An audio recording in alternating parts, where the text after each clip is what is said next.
Si vous venez d'arriver sur la chaîne, sachez que l'idée ici, c'est de mieux se connaître pour mieux se soigner. Alors, sans plus de suspense, on y va. Donc, dans la vidéo précédente, dont le lien est juste là, on abordait la question de comment exprimer une émotion sans qu'elle soit envahissante, ni pour moi, ni pour les autres. Et pour ça, on avait parlé du panier à ressources. Cool, hein, ce panier à ressources. Et on va reprendre du coup le panier à ressources aujourd'hui pour apprendre à le gérer et justement être plus en paix. Ce panier à ressources, comme on disait, on peut le gérer de 3 façons. 1, on peut ajouter des ressources dans son panier. Alors, déjà, c'est quoi des ressources ?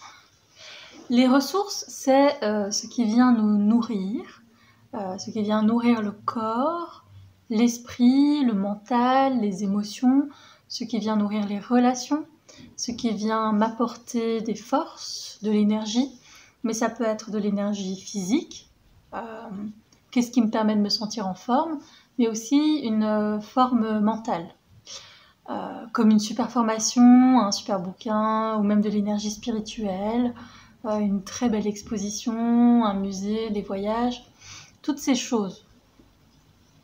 Donc en gros, les ressources, c'est tout ce que je vais mettre dans mon panier qui va le remplir, qui va me remplir et me donner des forces sur plein de niveaux différents, parce que l'humain c'est complexe et qu'il a besoin de se nourrir à plein de niveaux différents.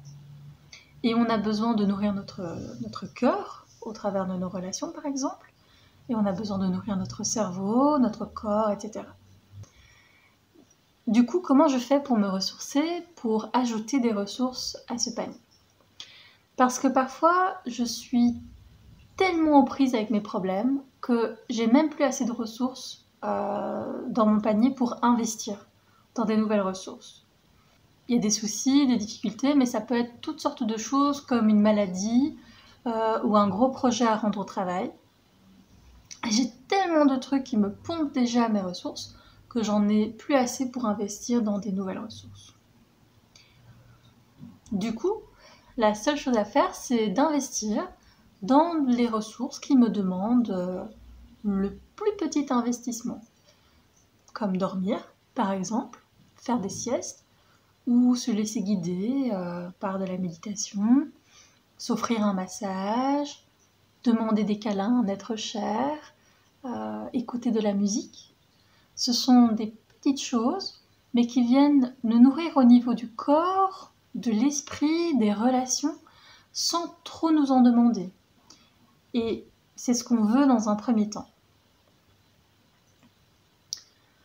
Ensuite, je pourrais investir dans des nouvelles ressources ou réinvestir dans d'anciennes ressources quand je me sentirais prête à le faire.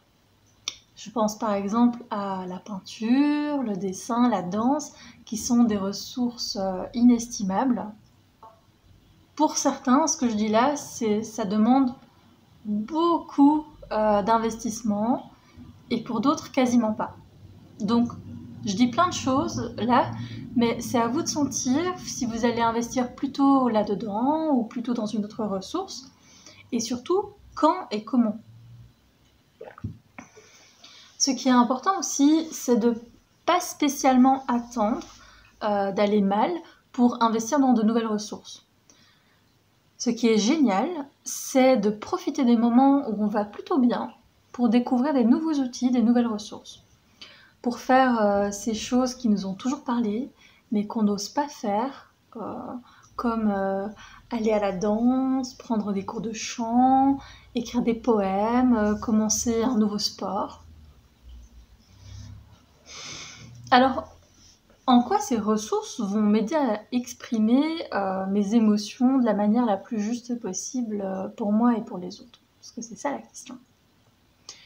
Déjà, si j'ai plus de ressources dans mon panier, je risque moins de prendre les événements de la vie en pleine tronche Et donc je vais pouvoir temporiser, absorber les événements grâce aux ressources.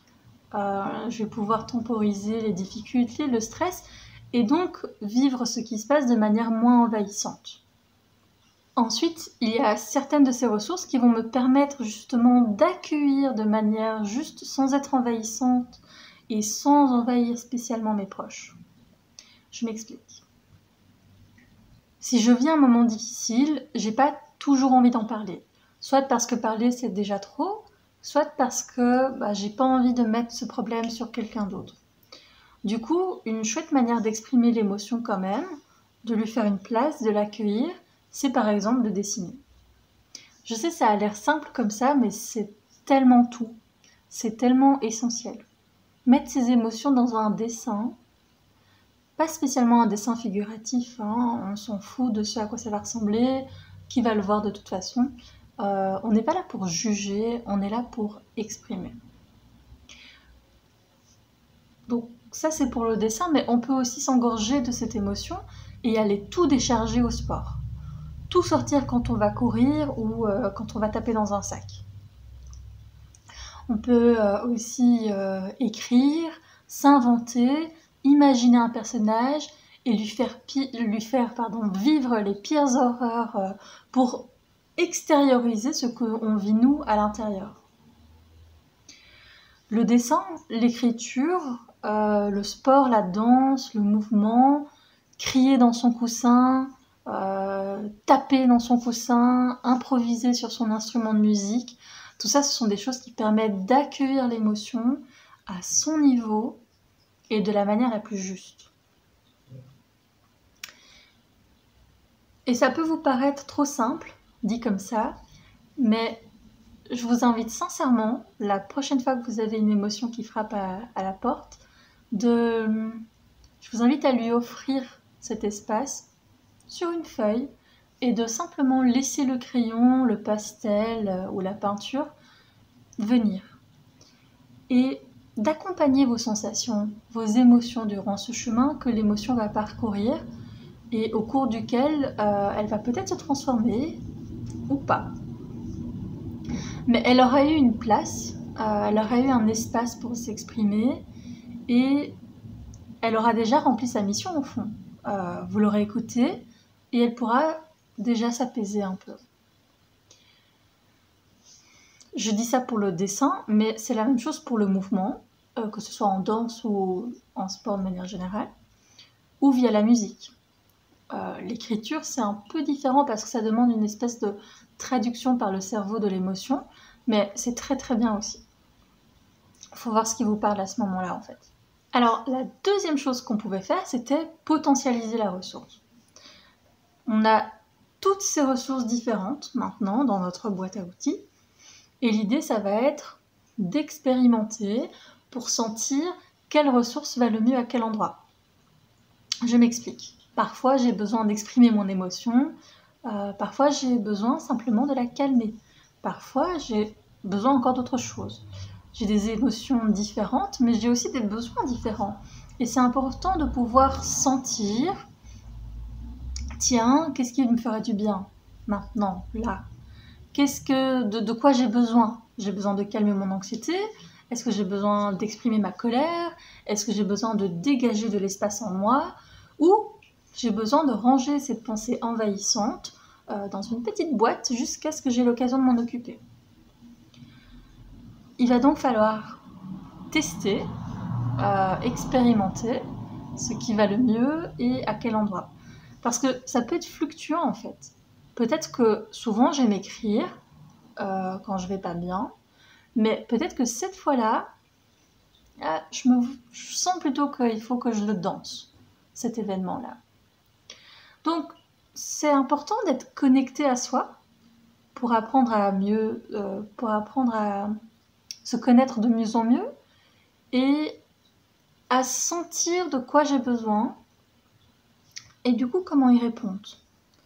Et je peux me tromper, je peux commencer à dessiner et sentir qu'en fait j'ai besoin de pleurer dans les bras d'un ami ou caché sous mes draps. Il n'y a pas de souci, du moment que je suis connectée à moi-même, que j'observe ces fluctuations et que j'essaye d'y répondre de la manière la plus juste possible sur le moment, avec les contraintes, mais aussi avec les marges de manœuvre que j'ai.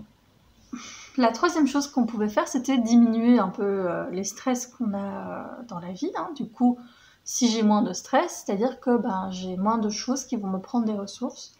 Et du coup, j'ai plus de ressources et donc je suis plus disponible pour gérer les choses. Mais diminuer les stress, c'est pas nécessairement quelque chose qui se fait en 2 minutes. Et donc, je pense qu'on prendra le temps d'une vidéo complète pour en parler. Donc aujourd'hui, on a vu comment je peux créer de l'espace d'expression de mon émotion, de moi à moi-même, j'ai envie de dire. Et je fais le pari qu'en laissant cet espace d'expression à votre émotion, vous allez lui permettre de se transformer, de se métaboliser, et donc de libérer plus d'espace à l'intérieur de vous, ce qui va faciliter la communication de votre émotion ou de vos sentiments aux autres. Ce que je veux dire, c'est que si je me permets de d'abord travailler cette émotion en moi-même, j'aurai moins de parasitage pour en parler aux autres et à mes proches. Et comme moi, je me sentirai moins envahie, ça envahira moins les autres. Mais évidemment, ça ne fait pas tout, même si ça fait une grande partie.